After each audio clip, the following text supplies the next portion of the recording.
Hey, good afternoon. My name is Ross Nova, running for governor of Minnesota under the Republican Party.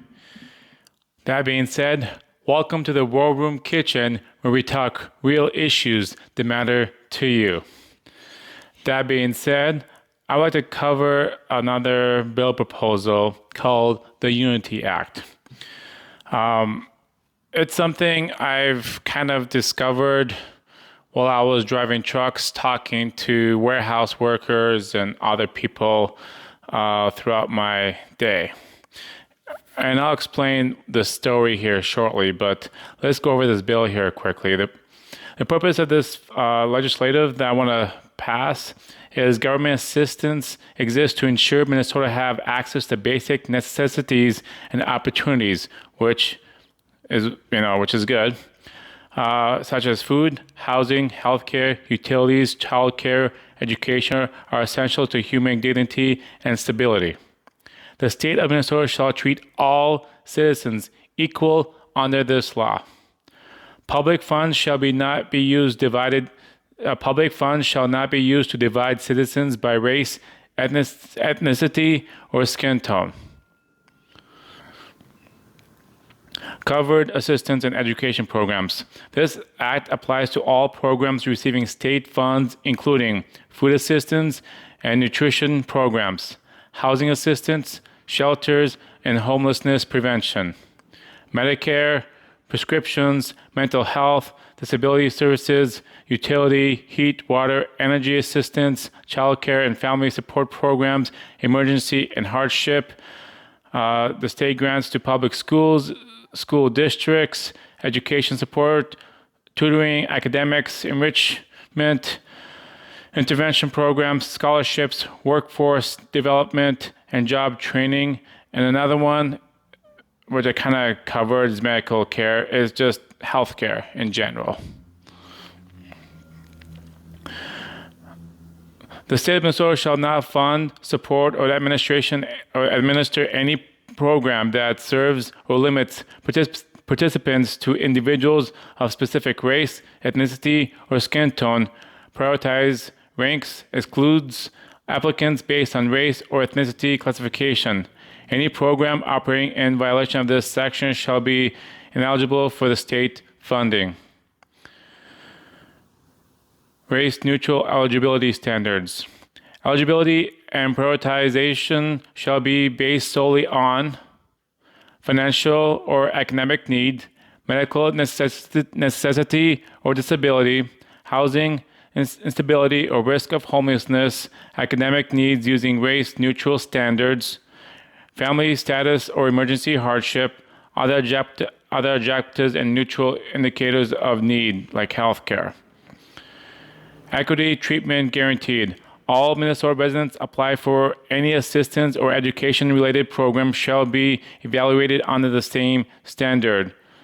No child shall be denied food, housing, healthcare, or educational opportunities due to race or skin tone. Application shall not require disclosure of race or ethnicity.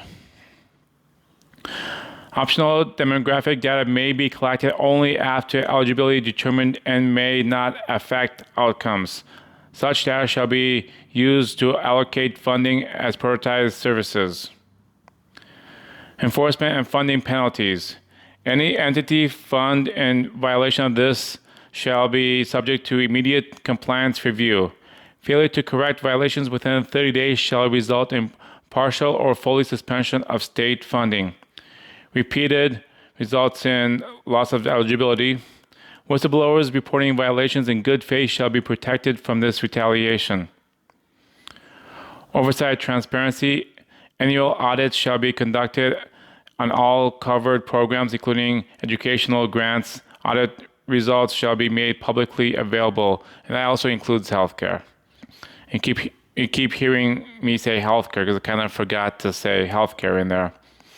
If any provision of this act is held invalid, the remains ineffective.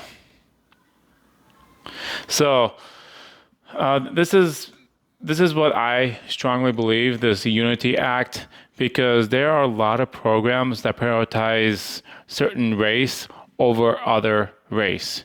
In fact, I know the intention behind a lot of the programs is good. I believe that, certain demographics may be less fortunate and we want to help them. But then we start earmarking certain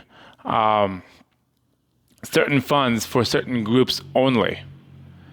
And that cannot be happening. In fact, a lot of this programs, I believe, have created larger divisions in the U.S. It's not intentional, it's just the cause. I was talking to this white gentleman at a warehouse, and he had a child with autism. And he was in the waiting list for almost 2 years to get assistance because he could not afford it.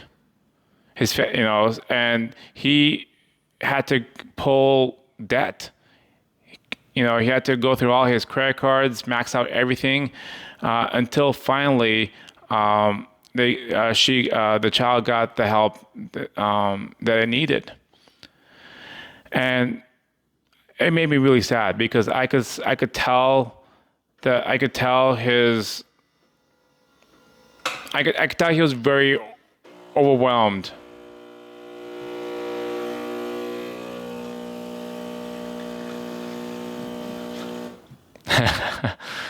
He was shaking. He was having a hard time telling this story. And he asked many times over and over, why am my child not be able to get the help? And the lady pretty much said without saying it, because of skin tone color, because the child wasn't a minority. And that kind of set alarms and started really thinking, all these programs that earmarked for certain groups doing us any good? Is that creating more division? And I strongly believe that it is creating more division. And that's why I believe that any government assistance should not be earmarked towards certain individuals, certain race, creed, anything of that. Because people will be left out. There are times where I needed help, but because I was making too much prior, I knew that I would not qualify, so I just didn't even bother. I just said, all right, just roll up my sleeves and get to work and try rebound as quickly as I can, because government is not going to step in to help me when I need it, And so that's what I believe. I believe this Unity Act should bring people together again. It should be more equal, fair treatment. So that's where I stand with this. I think this is a really, really good bill to pass to remove race in any government funding programs. Ross Nova, shooting forward, brighter, bolder for a better tomorrow. Thank you.